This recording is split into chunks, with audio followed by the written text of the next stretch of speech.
পর্তুগালে ১০ বছর আগের এই দিনটা আমার জন্য ছিল অনেকটা বাজে একটা দিন। যদিও কোনোদিন বাজে নয়, তারপরও আমার জন্য অনেক কঠিন ছিল এবং এই দিনটাকে আমি মনে করতে চাই না।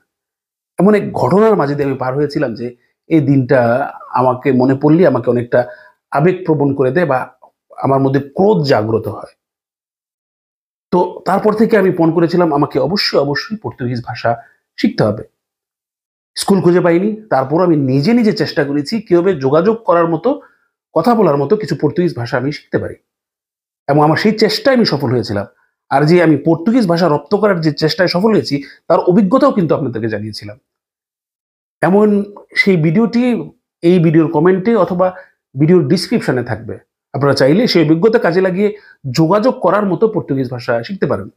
আর পর্তুগিজ ভাষা যদি আপনি না শিখেন, পর্তুগালে আপনার জীবনটা অনেক দুরূহ হয়ে যাবে। এমনি সামনের পরিস্থিতি আরো বেশি খারাপ। তাই যদি আপনারা আরো বেশি শিখতে চান, স্কুলে যেতে পারেন। আর যার সুযোগ নেই, আপনারা ঘরে বসেই এই অভিজ্ঞতা কাজে লাগিয়ে আপনারা পর্তুগিজ ভাষা রপ্ত করতে পারেন এবং পর্তুগালে আপনার জীবনটাকে সহজ করতে পারেন। হয়তো আমার মতো আপনাকে হয়তো এমন কঠিন সময়ের মধ্যে পার করতে নাও হতে পারে। শুভকামনা সকলের জন্য।